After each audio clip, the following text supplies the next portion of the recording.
En cambio, el postor no se puede negar. El postor, una vez que presenta su oferta, ya no puede arrepentirse.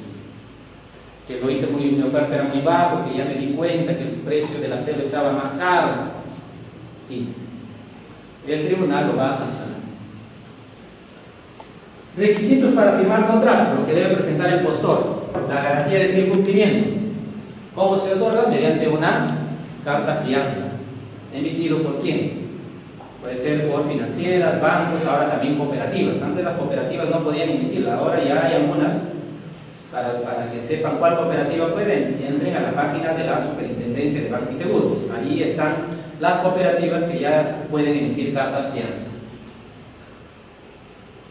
Si ustedes trabajan o reciben esa carta fianza, les hacen verificar, asegúrese de que sea verídica, porque en muchas cartas fianzas lo ha emitido la Corporación Azángaro o sus sucursales y bueno, han tenido problemas. Una consulta, la garantía de cumplimiento, ¿quién es el responsable de verificar si realmente De acuerdo a cómo esté los documentos de organización interna, el reglamento de organización de funciones. Si no hubiera, normalmente le corresponde pues a tesorería, ¿no? Que es la que guarda los documentos o los tiene presupuesto. ¿Cómo hacer la verificación? Sobre todo la de fiel cumplimiento y más aún la de adelantos, porque el adelanto recuerden que va a dar dinero. Entonces es llamar al banco. Miren, hay dos denuncias que ha sorprendido. Una de adelantos, miren, recibe la carta fianza por 3 millones de soles, llaman al banco, para preguntar si es verdadera. El banco responde, dice, a ver, dime qué número de carta fianza, tal, correcto, dice, monto 3 millones, correcto, asegurado, o sea, afianzado, la empresa tal, sí, correcto, ¿de qué fecha, tal? ¿Quién firma? Fulano tal, gerente de operaciones del banco, sí, dice, es verdadero. Le transfieren los 3 millones y nunca vino a trabajar. Entonces se ejecuta la fianza, le dicen al banco ejecute y dice que es falsa. Dice, ¿cómo es falsa si yo te llamaba? Sí, dice, cuando tú me llamaste, era verdadera, pero ahora que has venido ya no es verdadera. ¿Cómo puede ocurrir eso? Dice, yo ya tengo la original. 3 días después me ha devuelto aquí contigo. ¿Qué había hecho ese postor, ese contratista? Se fue, sacó, tramitó la carta fianza, se fue a Zángaro, hizo una igualita, y esa igualita le entregó a la entidad. Le transfirieron el dinero y luego devolvió la original. Y se fue con los 3 millones. Ese es uno.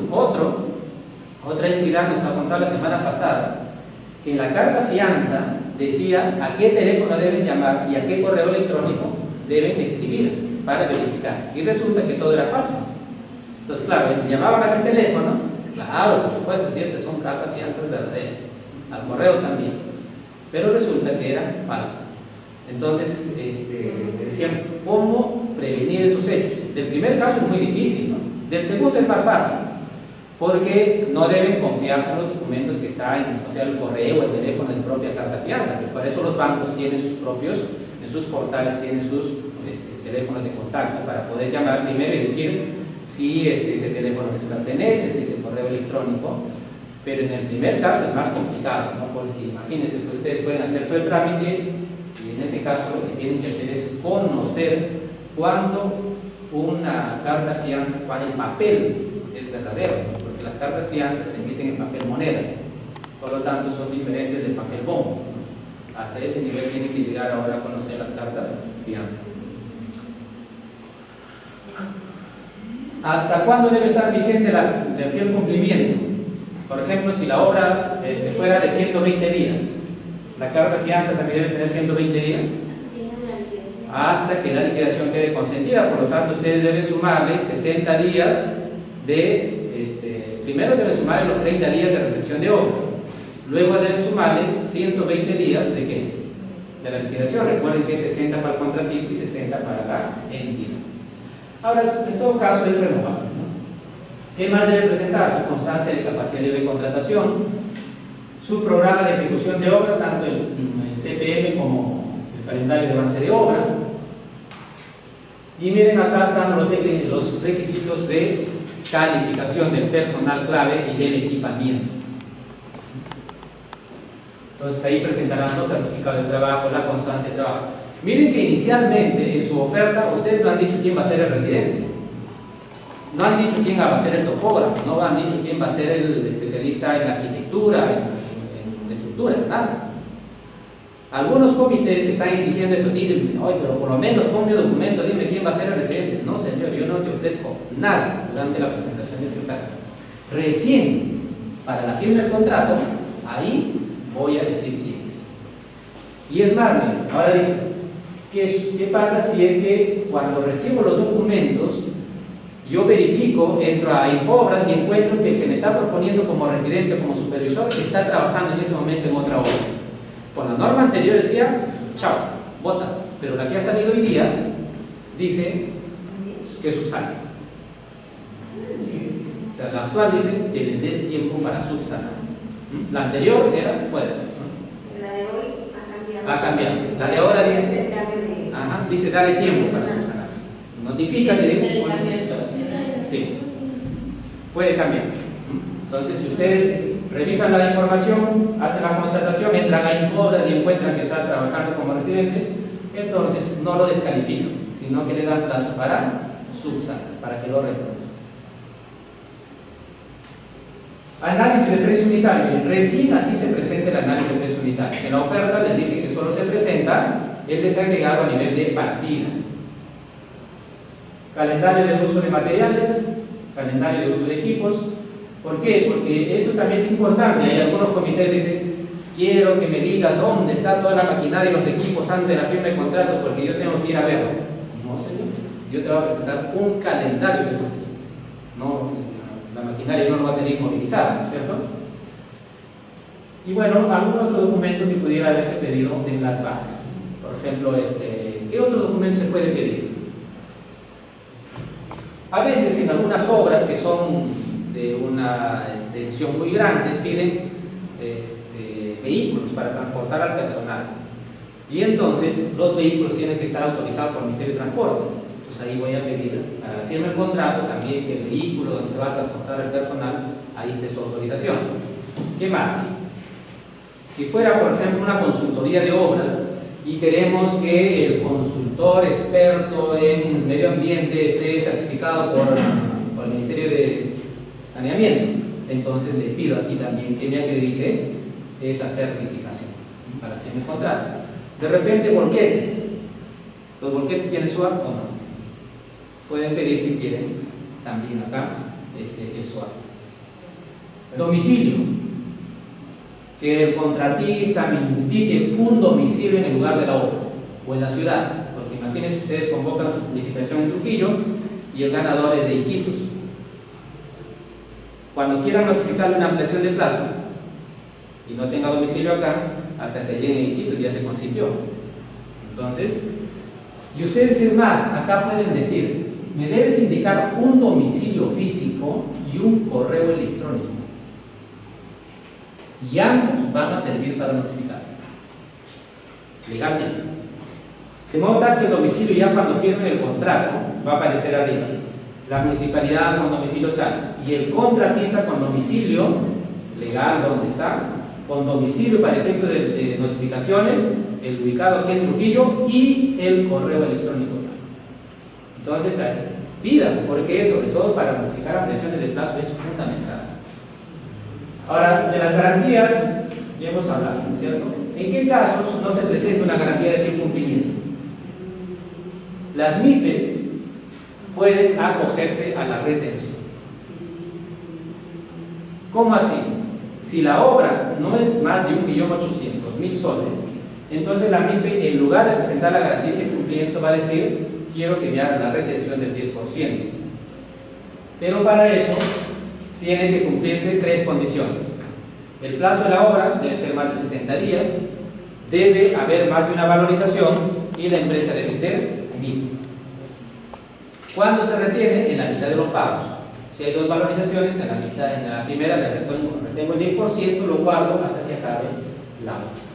¿Y qué pasa en consultorías? En consultorías se puede pedir o no la retención. Sí. Y no hay monto, puede ser cualquier monto, puede ser de 100.000 o de 1.000.000. La condición es que la empresa sea MIPE. Nada.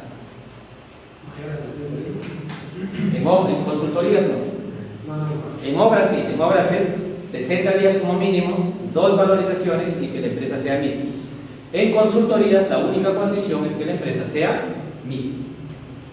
Ahora, en consultoría y supervisión, en la elaboración de expedientes técnicos, no creo que se pueda hacer la retención, porque es condición que se pague con conformidad y pago. En cambio, en el expediente técnico hay prestación única. ¿Cuál es la prestación única? El expediente técnico. En cambio, en supervisión, mensualmente me dan mi conformidad y me van pagando. ¿Cuándo se ejecuta una carta fianza o la garantía? Cuando no se renueva oportunamente. Debieron renovarlo ayer y no lo ha hecho hasta ayer. Yo hoy día le pido al banco que ejecute la fianza. ¿Lo ejecutan? Por supuesto. Las cartas fianzas se ejecutan a solo requerimiento de la entidad. No, los bancos no se oponen en absoluto. Si lo hacen, ustedes pueden denunciarlo a la Superintendencia de Banco y Seguros. Estas cartas fianzas, además de empresas que deben estar supervisadas por la SBS, también deben tener, dice, una clasificación de riesgo B o superior. ¿Y dónde encuentran esa información? En la SBS.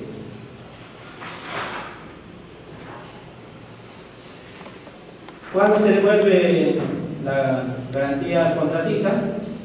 Cuando la liquidación ha quedado consentida. ¿Qué pasa si no se ponen de acuerdo en la liquidación?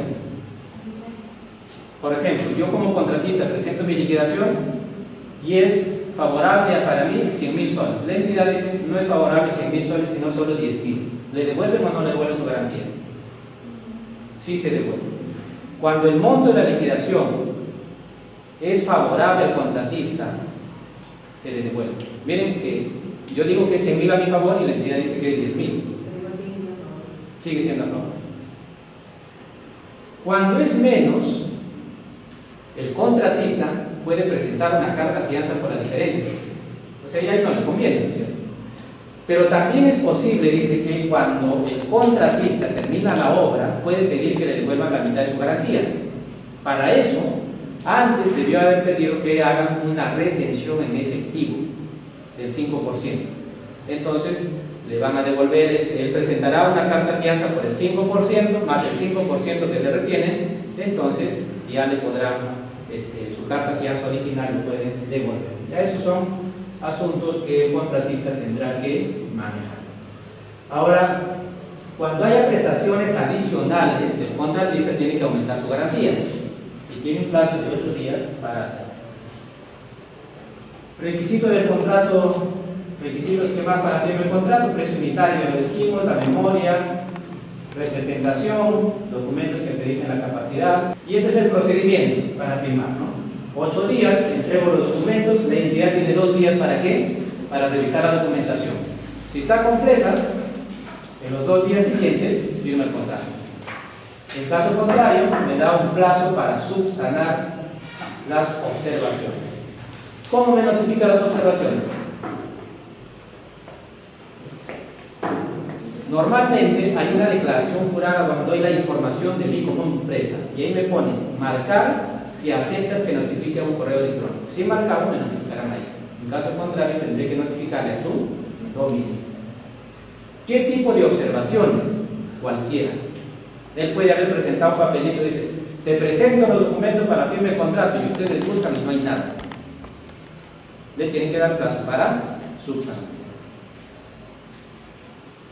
Si no subsana, pierde automáticamente la abogado.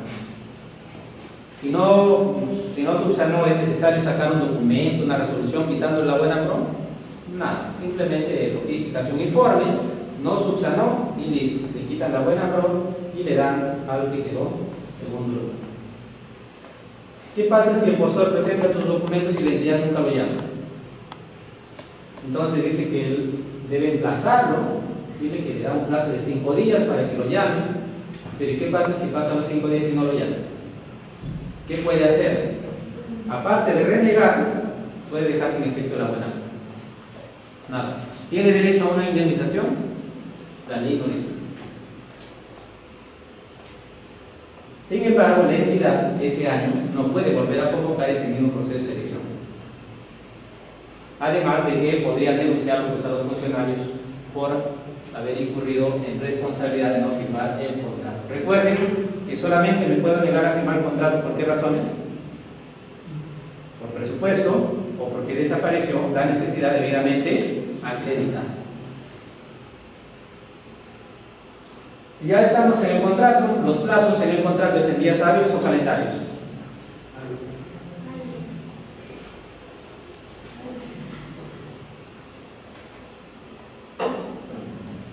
Durante el proceso de selección siempre son días hábiles. Durante el contrato son días calendarios, a menos que el reglamento diga lo contrario. Cuando usted nega el reglamento y diga solamente días, entiéndase que son días calendarios. Para que sean hábiles tiene que decirlo expresamente el reglamento. Por ejemplo, ¿en qué casos?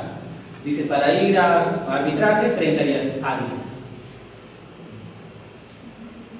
¿Qué más? Responsabilidad de la entidad. ¿De qué es responsable la entidad? De todas las modificaciones que ordene, de los cambios que ordene. ¿De qué más? Si por ejemplo en las bases no ha puesto que las licencias, autorizaciones lo tiene que conseguir el contratista, la entidad tiene que entregarles. ¿De qué más es responsable? De hacer sus pagos oportunamente. ¿Se puede subcontratar? Mira la subcontratación. Se puede, pero está recontra restringida. Dice que solo se puede subcontratar aquellas prestaciones o aquellas capacidades del contratista que no fueron importantes para seleccionar. Se me dio un trabalenguas esto. Pero en realidad, bajo esos términos, sería bien difícil subcontratar nada. Y sin embargo, en obras, debería permitir subcontratar todo en última instancia. Debieron haber aprendido la lección del gobierno británico. Al gobierno británico lo contratamos como gestor del contrato, pero el gobierno británico no hizo las obras de los panamericanos, subcontrató por todo el mundo. Porque en obras tú puedes subcontratar de acuerdo a las capacidades, porque hay personas que son muy buenos armando las columnas, otros vaciando techos, otros poniendo pisos, en fin, pero la norma dice que no debe subcontratarse aquellas prestaciones que son esenciales. Bueno, garantía de adelantos, ¿cuál es su vigencia? Hasta que se amortice, no, pues el mínimo 3 meses, después se va renovando conforme se va amortizando. ¿Hay excepciones? En caso de adelantos, no hay. O sea, que el ambiente diga, no, también quiero que me haga la retención. No, señor. ¿Quieres adelanto? Le tienes que dar una carta fianza por el monto total de la garantía. Y la otra alternativa es el fideicomiso. ¿Qué es un fideicomiso? En ese caso, yo no le pido una garantía al contratista, sino que vamos a un banco y le decimos, yo te voy a dar a ti ese dinero, tú lo vas a administrar y le vas a entregar al contratista en la medida que él vaya presentando sus facturas, sus planillas para pagar. Condiciones para el inicio del plazo de ejecución de obra. Habíamos firmado el contrato, ahora hay que reunir algunos requisitos. ¿Qué condiciones deben cumplirse para el inicio de ejecución de la obra? Se debe entregar el terreno. ¿Qué más? Le deben avisar al contratista quién va a ser el supervisor o inspector. ¿Qué más? Deben entregar el expediente técnico firmado y aprobado. ¿Qué más? El adelanto directo si hubiese estado pactado en las bases.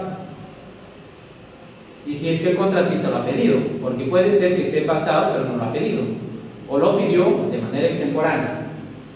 Entonces, y acá hay preguntas. Dice, puede iniciarse con inspectores. Cuando la obra es más de 1 millón, o sea, cuando el precio de la obra cuesta más de 4.300.000, es obligatorio designar o contratar un supervisor. Pero a veces la entidad se ha olvidado de hacerlo, se ha retrasado. Pues en ese caso puedes empezar con inspectores, un grupo de inspectores. ¿Y hasta cuándo pueden mantenerse estos inspectores? Hasta que el monto de la valorización sea 4.300.000. Ustedes dirán, ¿y qué pasa si la obra es de 4.300.000? Y acabará la obra con inspectores. Pero si es ya más, ahí, y no han contratado hasta ahora todavía el supervisor, ahí paralizará la obra. ¿No? Es suspensión del inicio del plazo de ejecución. O sea, no se inicia el plazo. Y ahí está la razón. No hay. Dice, imposibilidad de designar al supervisor, imposibilidad de entregar al terreno de estacionalidad climática. Y entonces ahora lo que me dice la norma modificada es que debe haber un informe para poder diferir el inicio del plazo. Yo no sé hasta qué punto será posible, por ejemplo, respecto de la estacionalidad climática o de esto. Del terreno podría ocurrir, ¿no? Pero ahí tiene que ser el informe. Cuando ya nos hablan de informe técnico, entiéndase que es el área usuaria. Todo lo que son informes técnicos es el área técnica, que en este caso es infraestructura, obras o proyectos, como se llama. Entonces, esas tres posibilidades hay para que la entidad decida no iniciar el plazo de ejecución de obra. Se olvidaron de contratar al supervisor, aunque a pesar que la ley dice que empieza con inspectores, pero tampoco tenemos personal para inspectores, nadie puede suspender. Hemos firmado el contrato ahora en diciembre, está en la sierra y va a empezar las lluvias. Las lluvias no me dejan trabajar, luego me piden ampliación de plazo y esos gastos generales, entonces mejor lo suspendemos. O porque imposibilidad de entregar el terreno. Esto sí debe estar previsto necesariamente en el expediente de contratación, que se va a entregar una parte o que estaba en trámite, en fin, tiene que estar sustentado. En buena cuenta, lo que ha salido hoy día en la norma legal nos dice que no puedes recurrir tan fácilmente a estos causales para diferir el inicio del plazo de ejecución. Tiene que estar bien sustentado y miren, ya con anticipación, de modo tal que si no lo haces, pues habrá que continuar. Yo supongo que aquí ha habido queja de quién. Para mí ha habido queja de Capeco. Si ustedes son los contratistas, ya ganaron un contrato, y ahora la entidad dice, lo vamos a suspender. Pero ustedes ya han contratado al residente. Y recuerden que al residente no lo pueden reemplazar. Así que la entidad dice, vamos a diferir un mes, 2 meses, 3 meses, y no te voy a pagar nada. Porque miren, no hay penalidad, no se entrega el acto y su informe técnico. Pero no es que te van a reconocer nada a mí. No me van a reconocer nada. Yo puedo haber tenido un contrato de alquiler de maquinaria, puedo haber movilizado incluso. ¿Qué pasa si la obra va a ser en la Sierra de Piura? Yo tengo que a veces haber removido algunos recursos con anticipación. Entonces, yo creo que ha habido una queja en ese sentido. Las entidades están recurriendo fácilmente con el fin de no reconocer sus errores y el perjudicado soy yo. La otra posibilidad es que ya la obra empezó y sin embargo se va a suspender. Miren, esto no es muy diferente de la ampliación de plazo. ¿En qué casos pueden suspender el plazo de ejecución? Que la entidad no pague por lo menos 3 valorizaciones consecutivas y el contratista haya requerido el pago por lo menos de una. Miren, algunos contratistas lo consideran que es un arma de extorsión. ¿Qué contratista puede trabajar 4 meses sin que le pague? Ustedes dirán, no son 3 valorizaciones, son 4 meses, porque recuerden que la valorización se paga el último día del mes siguiente. Y además dice que debe darle un plazo de 10 días, con lo cual son 4 meses y medio. Una obra de 30 millones, 4 valorizaciones, puede estar al borde de los 5 o 6 millones de soles o más. Entonces, no debió permitirse, pero ahí está. ¿Puede paralizar el contratista si no le pagan 2 valorizaciones? No puede. Recién cuando le deben 3 consecutivas. Una entidad que fuera de mala fe le paga una y otra no le paga, le paga una y otra no le paga, le paga una y otra no le paga y así lo tiene todo el año. O le paga una y le debe 2, le paga una y le debe 2, le paga una y le debe 2, porque dice que deben ser 3 consecutivas. Entonces un contratista me dijo que es una forma de extorsión. Me dicen o te alineas o ahí está la normalidad.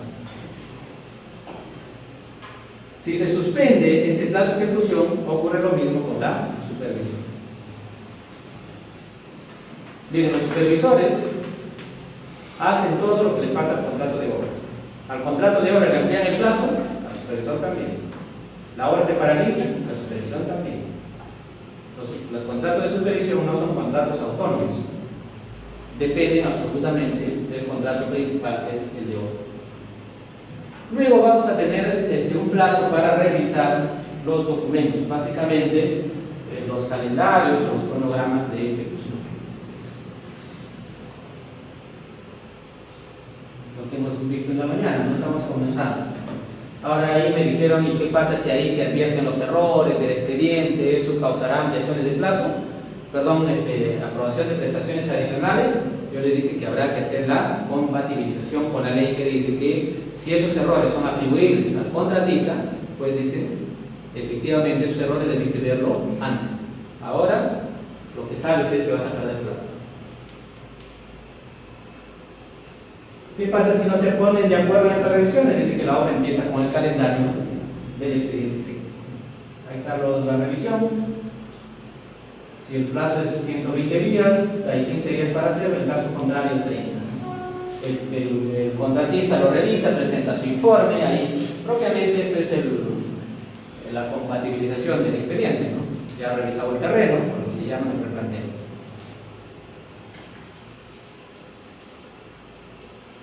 Responsabilidad del contratista.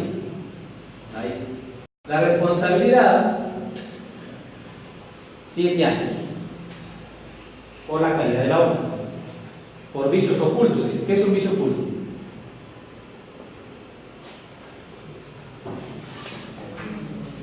El que se practica bajo el puente en la noche. ¿Qué sería un vicio oculto en una obra? Vamos a suponer que ustedes los designan como integrantes de un comité de recepción de una obra, lo reciben y al año siguiente se empieza a fisurar, se hunde y ya se vuelve inhabitable. ¿Habrá habido vicio oculto ahí? ¿O eso será responsabilidad del comité que no revisó bien? O sea, ¿los deben colgar a los miembros del comité de recepción? ¿O ese es un vicio oculto que debe responder el contratista y el comité de recepción no tiene nada que ver?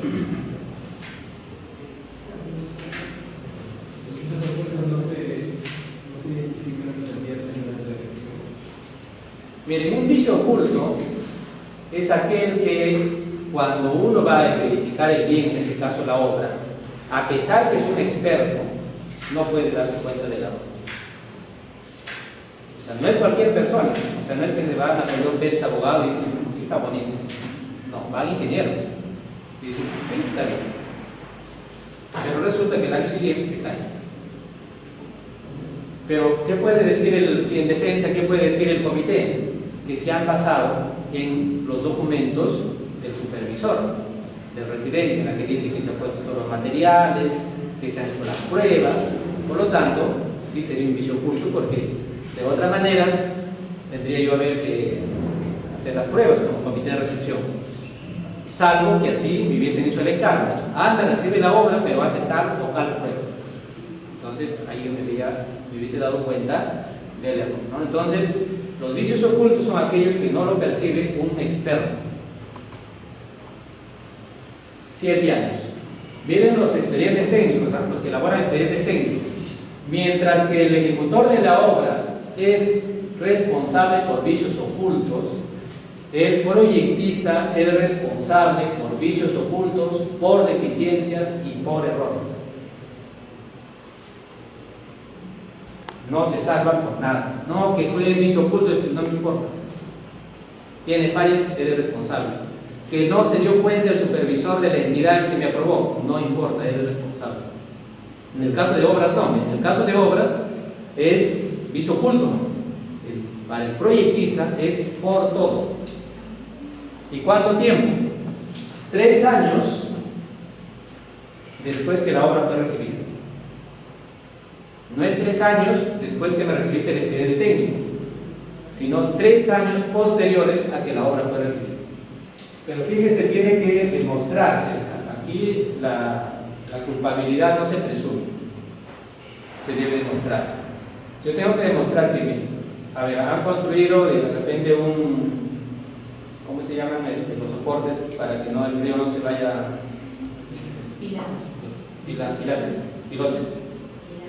Pilares, o de un puente.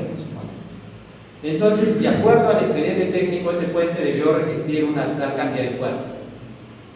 Se construye, se inaugura, y llueve, y el agua viene menos de lo que se supone que debió resistir, igual lo lleva. Entonces, claramente hay una prueba objetiva que demuestra que ese puente no resistió lo que debía de acuerdo al expediente técnico. Entonces, podríamos decir claramente que eso estaba mal diseñado. Claro, y ahí la responsabilidad podría ser también del contratista, porque como vamos a ver luego, el contratista no construye porque sí, sino debe asegurarse que esa obra va a cumplir la finalidad. Por lo tanto, hay corresponsabilidad en ambas partes. Y ustedes dirán, ¿y cuáles son las consecuencias aquí? Recuerden que les dije que si le causan perjuicio económico a la entidad, el tribunal lo va a sancionar. A diferencia de este compadre, de que hace la obra, a él le van a exigir que lo arregle la obra. Pero él ya no hay mucho que hacer. Por eso es que cuando hay perjuicio económico, se tiene que derivar al tribunal para que le aplique una sanción. Y los supervisores también son 7 años, no sé, es igual que el de arriba, pero por deficiencias, te digo por vicios ocultos. ¿Qué más del contratista? Lo que ya hemos venido conversando, en los primeros 60 días no puede cambiar a su personal clave. El residente es desde que empieza la obra. En cambio, los especialistas, los 60 días se cuentan desde cuándo? Desde que debió empezar su participación. Y ahí está la penalidad: 0.5 como mínimo, una OIT como máximo. Este monto debe precisarlo el comité con el área usuaria cuando elabore las bases. O sea, la norma dice mínimo media OIT, máximo una OIT. Ahora, ¿qué pasa si no dice nada? Porque a veces algunos comités no dicen nada, lo han dejado así redactado. Cuando lo cambian, ¿cuánto le deben aplicar? ¿Una o media?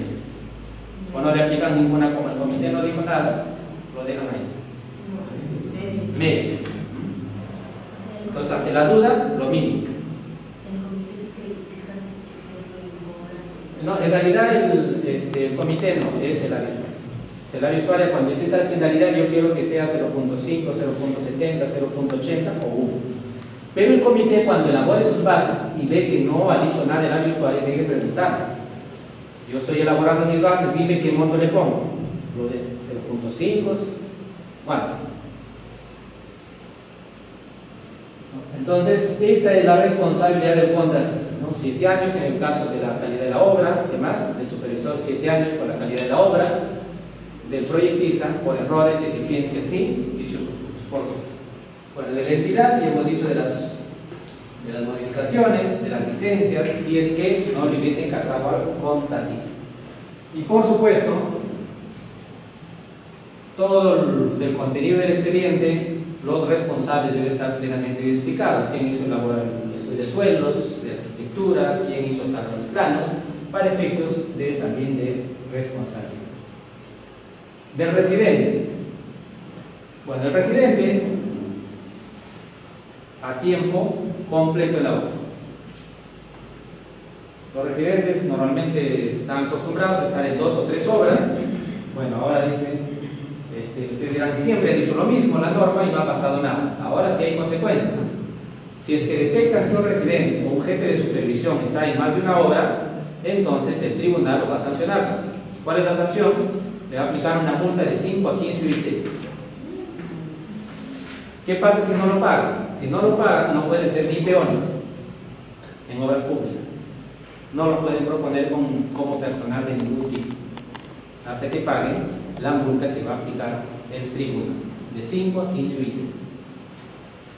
Ahora, como especialidad, pues ingeniero o arquitecto. Si por ejemplo es una edificación, puede ser un civil o puede ser un arquitecto. Si es una obra de saneamiento, ingeniero sanitario. En fin, de acuerdo a la especialidad, 2 años de experiencia como mínimo. ¿Y esa experiencia en qué? Como residente, como inspector o como supervisor. Y entonces, si ustedes nunca han sido residentes, ¿cuándo lo van a hacer? Si siempre te piden 2 años.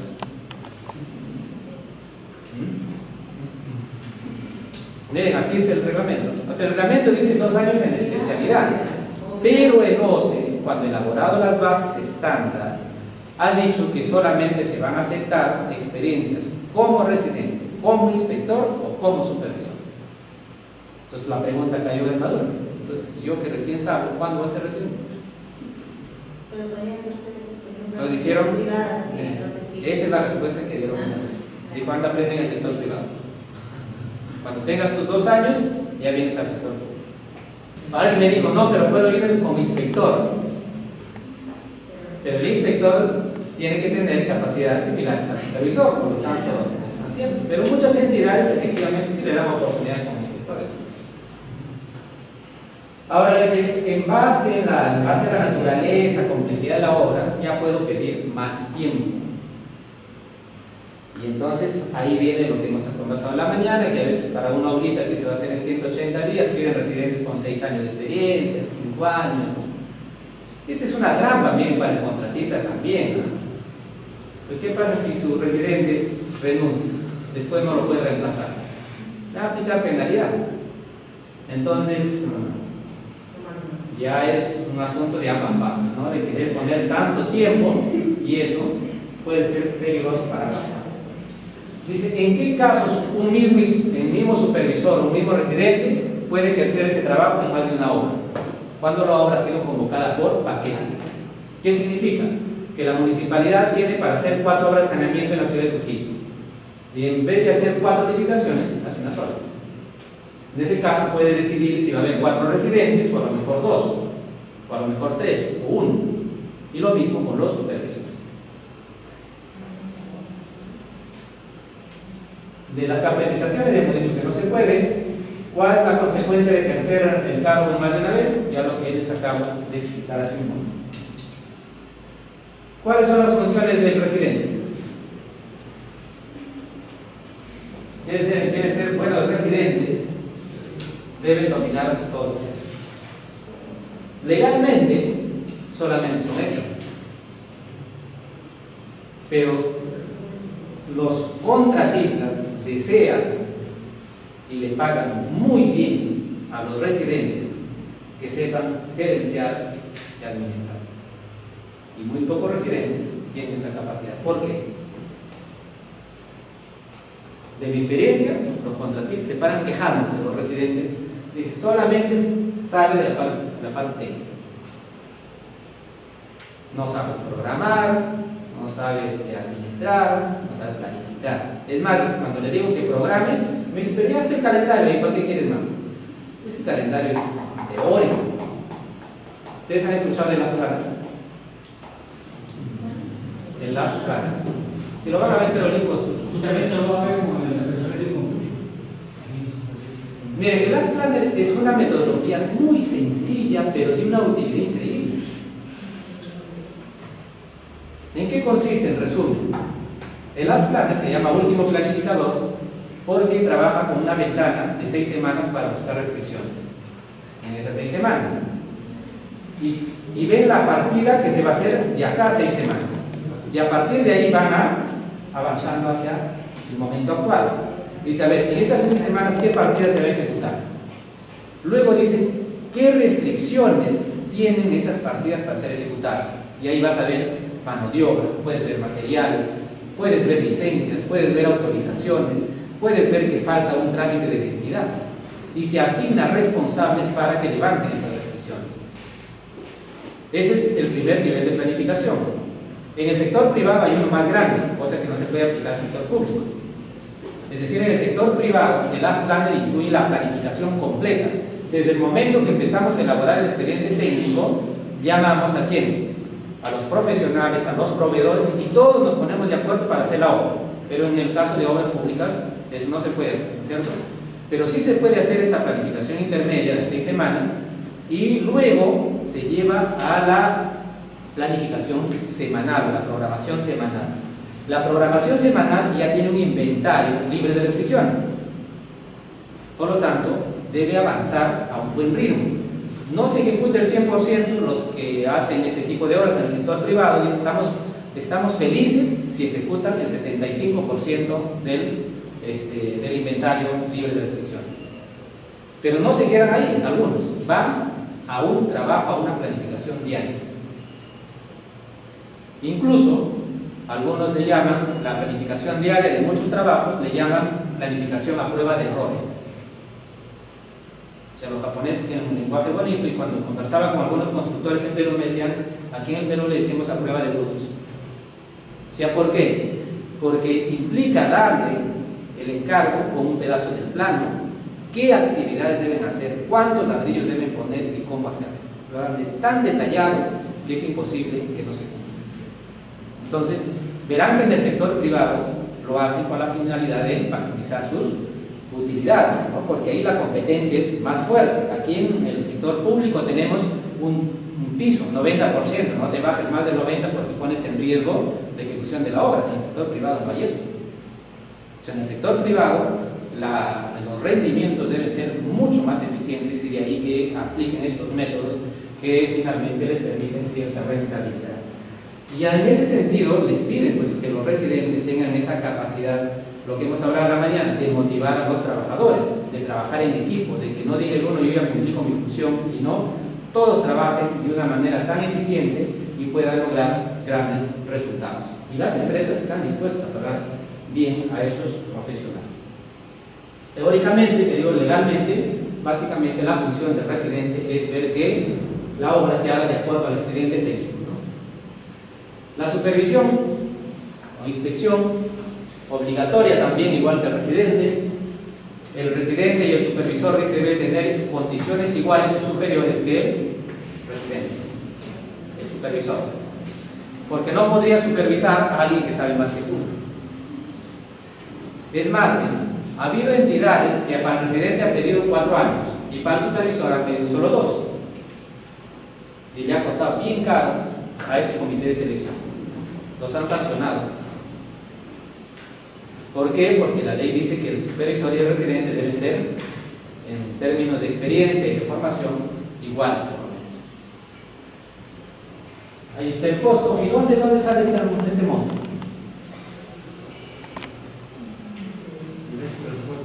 Ajá.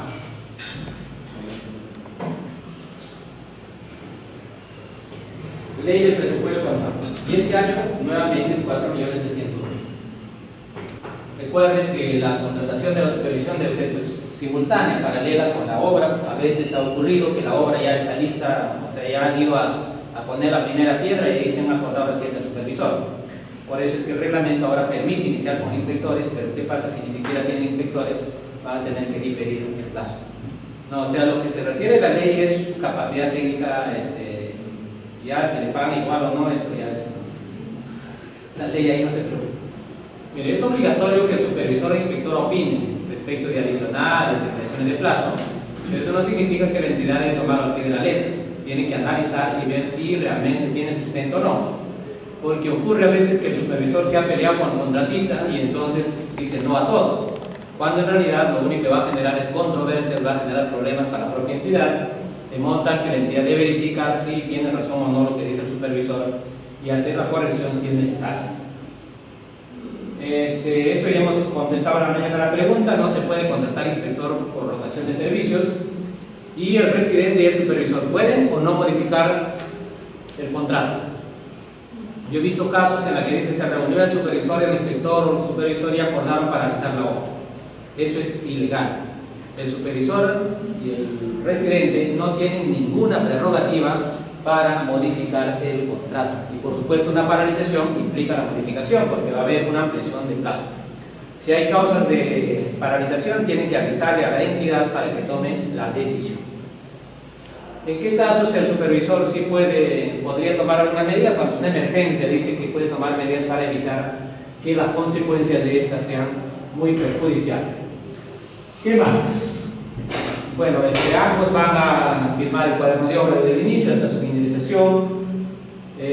Verifica, por ejemplo, que el adelanto de materiales esté conforme al calendario, es decir, que yo estoy pidiendo como contratista un adelanto por materiales y entonces no debo estar pidiendo para materiales que ya se usaron, sino para lo que aún falta por construir.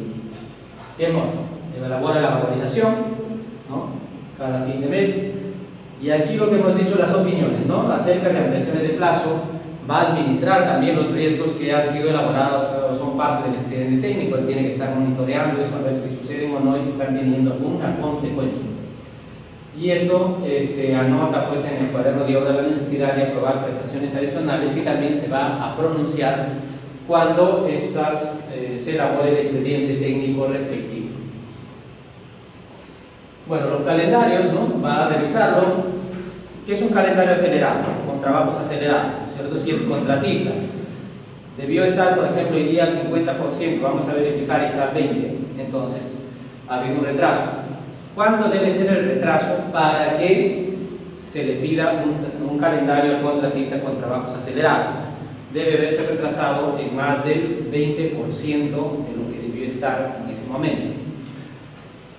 Ahí se le pide un calendario y él lo va a revisar.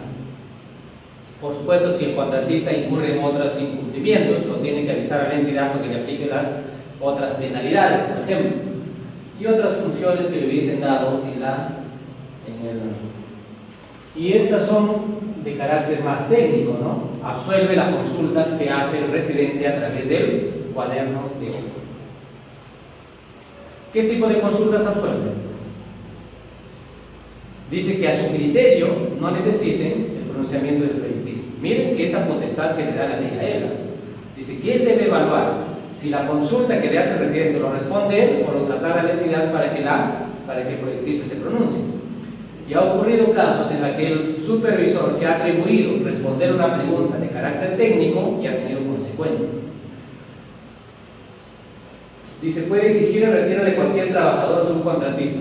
Si puede hacer eso, podría pedir que retiren al residente si no se lleva bien con el residente.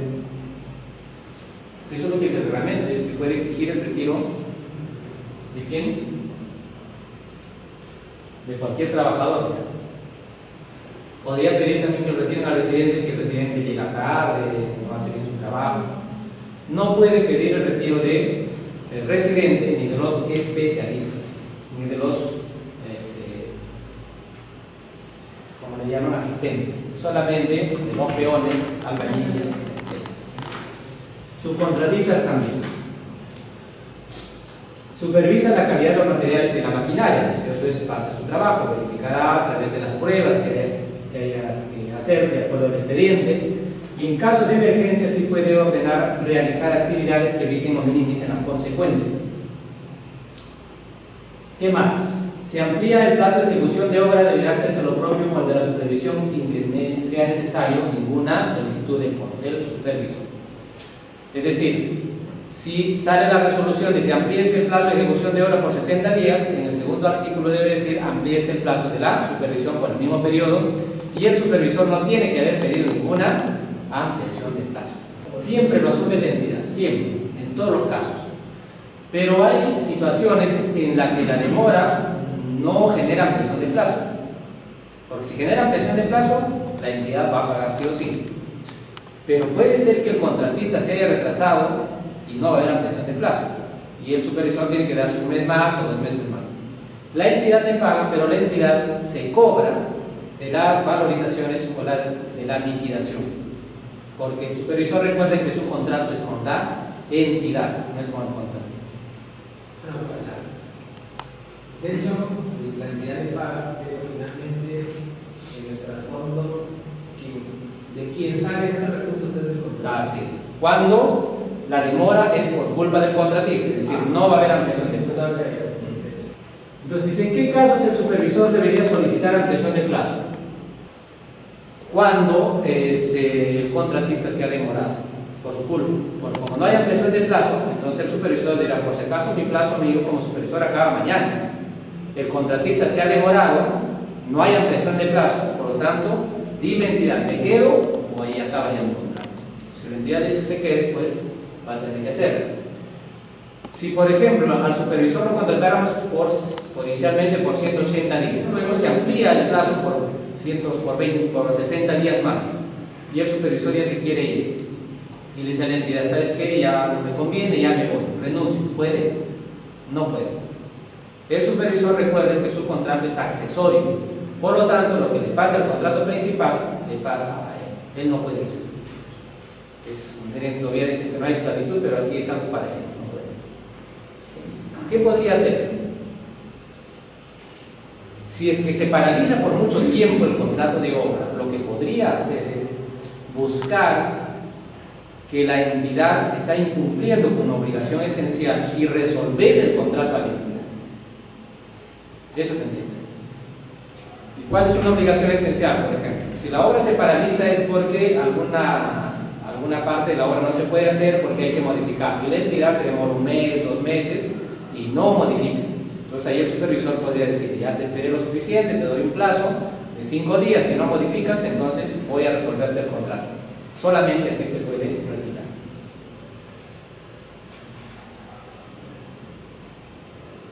¿Cuánto se le paga al supervisor?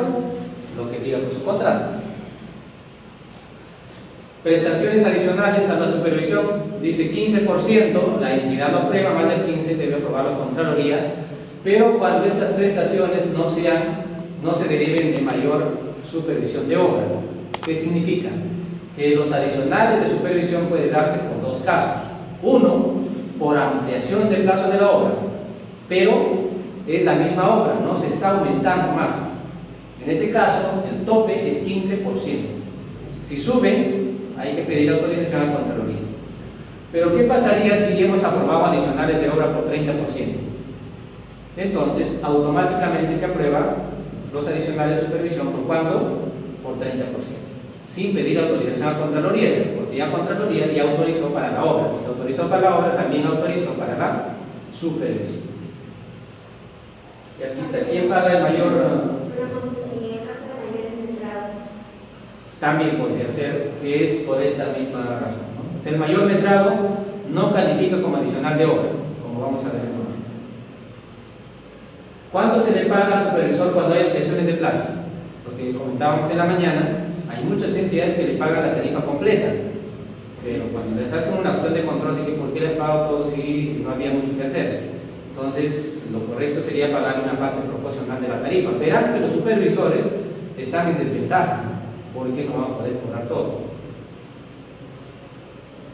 ¿Cómo se termina un contrato de consultoría? Mediante su liquidación correspondiente. Entonces, para hacer mi consultor, para presentar mi liquidación de contrato de consultoría, obligatorio tener la conformidad de la entidad.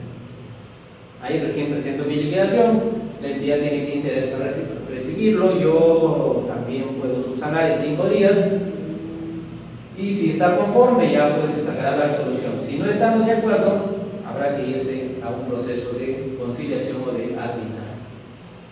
Del cuaderno de obra, por ahora lo dice en papel, el reglamento ya dice que debe ser, que ya debe aprobarse uno digital. ¿Por qué están pensando que con eso podrían corregir un error, un incumplimiento que se da en la obra, que los supervisores firman su contrato y van cada que se acuerdan de la obra? ¿Por qué se van cada que se acuerda? Porque la entidad tampoco hace gran control. Hay contratistas que el presidente anota y le deja sus 3 líneas para que llene el supervisor, y así le espera 15 días. A los 15 días viene y comienza a llenar. Algunos incluso le envían a su casa al supervisor para que lo complete. Él manda nomás un asistente y por supuesto el asistente no sabe mucho, así que el presidente es su maestro, no lo va a contradecir, ¿no? Entonces por eso han dicho que van a buscar el cuaderno digital, pero si es digital, ¿cómo podrían verificar que el supervisor está en? Más bien lo puede llenar de su casa con usuario y contraseña más fácil, ¿no? A menos que le agreguen un GPS al cuaderno. Bueno, ¿cuándo se inicia el cuaderno de obra? Pues con la entrega del terreno, ¿no? ¿Quién puede hacer anotaciones en ese documento? Solo el residente y el supervisor. Y también podría ser en el hecho de que la ley dice que el supervisor y el residente, por cuestiones extraordinarias, podrían ser reemplazados por unos días, sin ser reemplazados totalmente. Es decir, ¿qué pasa si el residente, por ejemplo, este fin de semana se va a una apoyada y se intoxica? Y el lunes está internado en una clínica. Entonces el contratista puede decir, yo no lo voy a despedir al residente, simplemente esta semana no voy a ir a trabajar y a cambio estoy proponiéndote a un ingeniero con las mismas condiciones para que lo reemplace temporalmente. Esto en el reglamento. Ahora te lo digo. Entonces, ¿es necesario hacer anotaciones todos los días? Miren, el reglamento dice las anotaciones más importantes, pero a veces ya se ha convertido en un diario. Si no anota, es no ha venido. Pero no es cierto. ¿Quién lo custodia? El residente. ¿Cuáles son las consecuencias si el residente niega el acceso al cuaderno de obra al supervisor?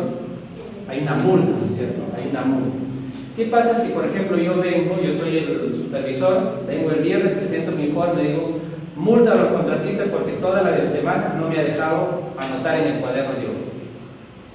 Ustedes preparan la multa y me notifican a mí como contratista. Yo contratista digo, ¿cómo lo voy a dejar anotar si no ha venido toda la semana?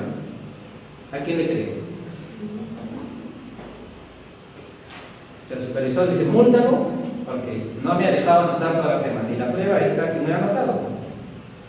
Y el contratista dice, no lo he dejado anotar, no ha venido. O sea, no es que no lo dejé, simplemente no vino. ¿Cómo me vas? Más bien múltalo a él, como había dicho. Pero imagino que el supervisor igual siempre hace, como ahora va a tomar las fotografías del proceso y debe tomarse una foto que le parece a él, de una manera también como evidencia de que se viene. Así es, tiene que probar, tiene que presentar pruebas, ¿no es cierto? Pero de algún modo sí podrían creerle a su supervisora, más que al contratista. ¿Por qué le podrían creer más al supervisor que al contratista? Porque se supone que el contratista no debe trabajar si no hay supervisor. Entonces, ¿qué debió decir? Lunes, señor entidad, ¿trabajo o no trabajo? Porque yo estoy acá, pero no hay supervisor. Y de acuerdo a la ley, es que el supervisor tiene que estar presente. Es más, miren, claro, ahí está plenamente justificado, ¿no? Pero también la entidad debería verificar, porque de mi experiencia sé que el cuaderno de obra a veces no está en la obra, se lo envían al supervisor los fines de semana para que lo llegue. Hubo un caso en que un contratista lo utilizó el cuaderno de obra después para chantajearlo al supervisor, porque el supervisor creo iba cada 15 días, entonces le dejaba su espacio en blanco y cuando ya iba a los 15 días, antes de que complete el supervisor, le sacaba fotocopias con los espacios en blanco y lo legalizaba ante un notario. Y después, cuando le pidió una ampliación de plazo y el supervisor se negó, ahí le mandó su paquete. O me apruebas o le digo a la entidad.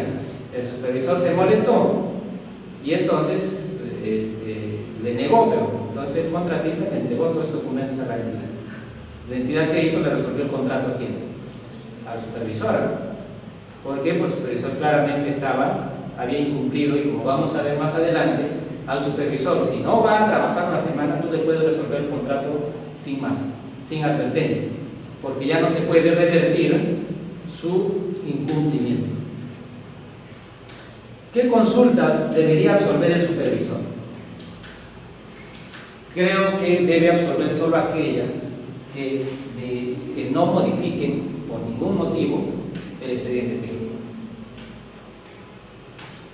Entonces ahí no requieren opinión del proyectista y él mismo puede responder. Bueno, ese es el procedimiento. Y aquí hay una pregunta: ¿se produce silencio administrativo positivo si la entidad no responde? Eso algunas entidades han preguntado eso.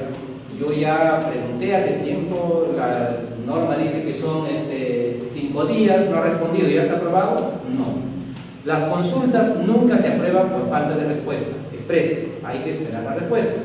Tanto así que la norma, el reglamento dice que si la entidad no me responde y eso afecta a la ruta crítica, será causa de ampliación de plazos.